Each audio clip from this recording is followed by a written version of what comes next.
So picture this. You've got two former Boston Celtics players, names you once cheered on in the Garden, being arrested by federal agents.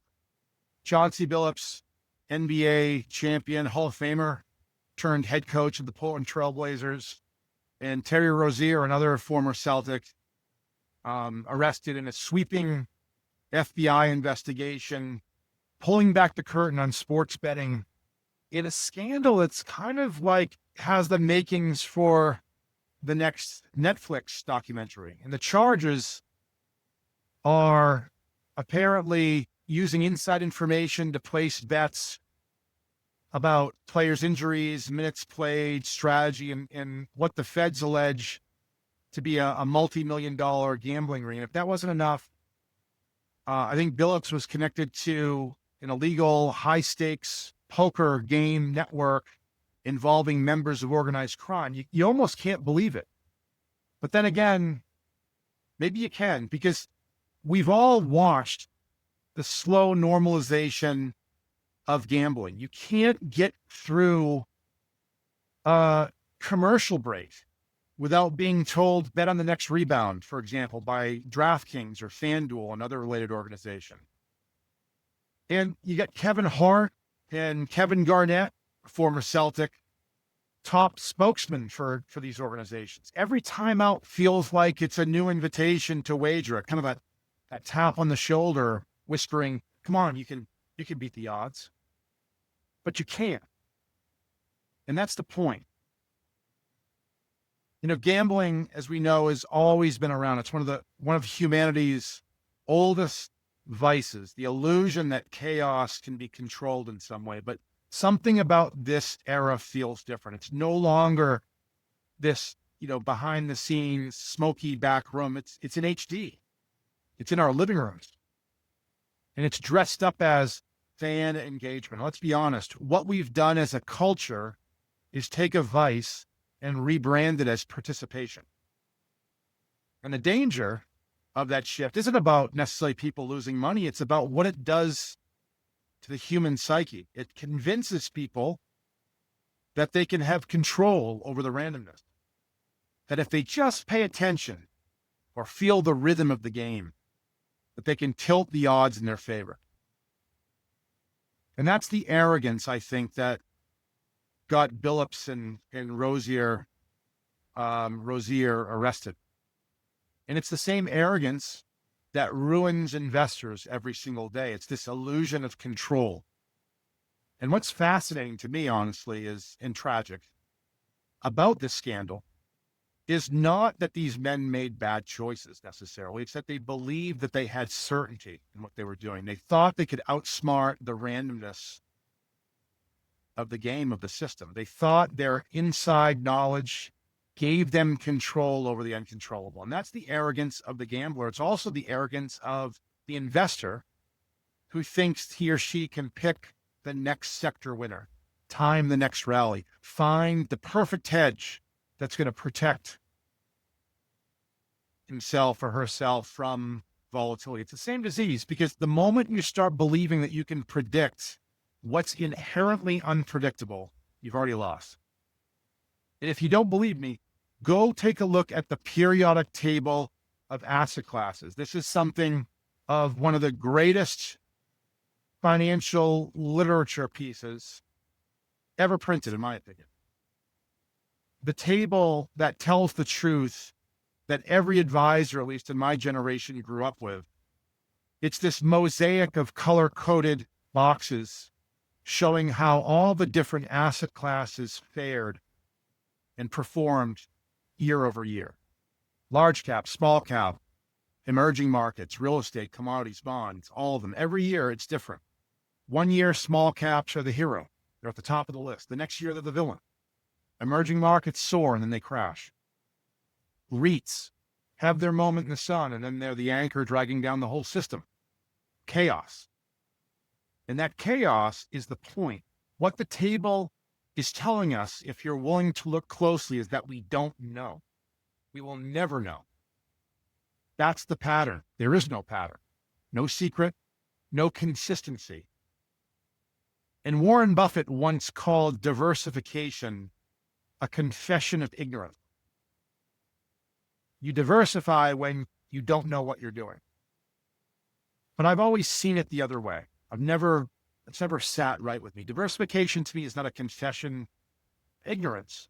It's actually a profession of humility. It's saying, I'm intelligent enough to know what I don't know. I remember my mentor, David Malik, has said on numerous occasions, something that stuck with me forever. I've seen 1-star mutual funds turn into 5-star rated mutual funds. And I've seen the 5-star funds turn all the way back, fall all the way back into 1-star. Reversion to the mean is a real thing. It's gravity. And if you accept that truth, if you respect the randomness of performance, then you actually stop chasing winners. You stop pretending that you know what sector or stock is going to light it up the next time. You start investing with humility. Now, humility is not a weakness. It doesn't mean weakness. In fact, it's one of the most aggressive postures you can take, because when you embrace humility, you stop gambling, you stop chasing, you stop trying to control the uncontrollable. Humility is the hard discipline of saying, I don't know. And that's exactly why I'm going to build a portfolio that doesn't rely on me being right 100% of the time.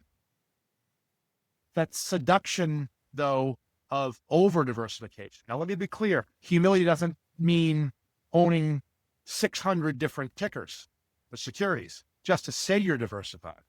That's not humility. That's fear. And most investors, most advisors, if we're willing to be brutally honest, use diversification as sort of a security blanket against the big bad stock market, the volatility of the stock market. And I've always asked, protect me from what exactly? From the risk of a temporary decline, the same kind that happens every few years like clockwork? Why would you protect someone from a risk that doesn't exist in the long term? That's not diversification, that's dilution. And the cost of that dilution is enormous. Every layer of unnecessary diversification, private equity sleeve that we all need, right? The commodities allocation, that's going to smooth out those volatile times. The inflation hedge chips away at your long-term return.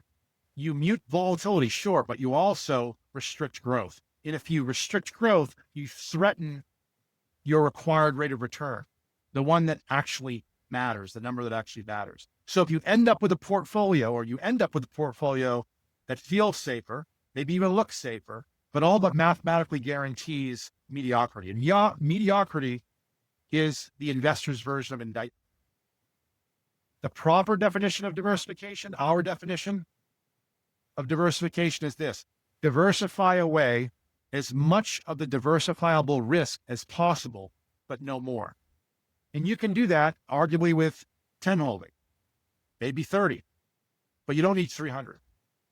And if the long-term average of the S&P 500 is roughly 10% or so on a year-over-year average, why would anyone deliberately construct a portfolio that mathematically guarantees something less without any evidence that it improves the outcome? That's the arrogance of complexity. And humility says simple is hard enough.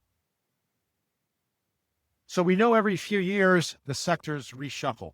The leaders become laggards. The laggards might become leaders. And we don't know when it will happen or how, but we do know this: by maintaining a balanced representation across sectors and rebalancing when the scales tip, we're forced to act against our own worst instincts, because rebalancing requires humility and courage. We may have to sell something that's working, and we may buy something that looks like it's not, which is the opposite of human nature.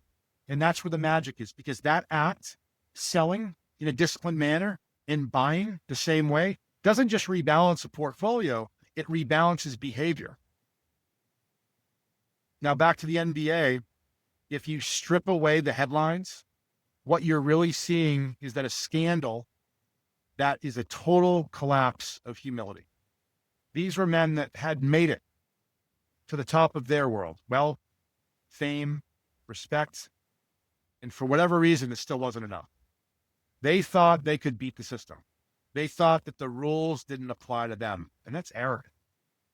And it's the same arrogance that makes investors chase the next big thing, whether that's crypto, meme stocks, private credit funds, you name it. It's all the same instinct. I've got an edge. But humility says there are no edges, only odds. And the only way to win long-term is to play the odds that compound, not the odds that collapse.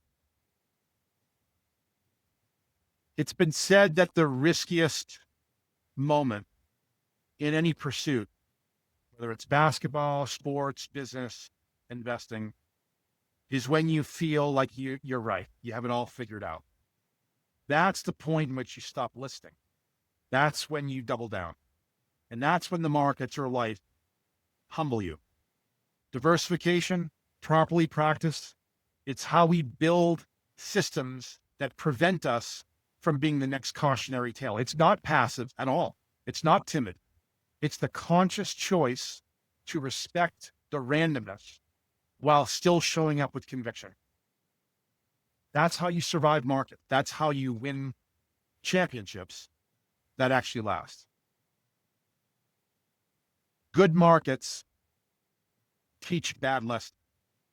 That's true for investors, and it's true for athletes. And as this bull market continues to roll on, portfolios are climbing in value, the economy continues to grow. Don't get seduced by this illusion of control. Stay humble enough to admit that you don't know. Stay disciplined enough to rebalance anyway, because humility isn't soft, it's armor. And in a world obsessed with certainty, whether you're on Wall Street or the NBA, humility is the only real edge left.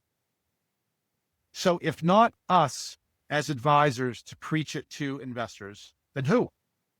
And if not now, then when? We do it now, and we do it relentlessly. Have a fantastic, fantastic week, everybody.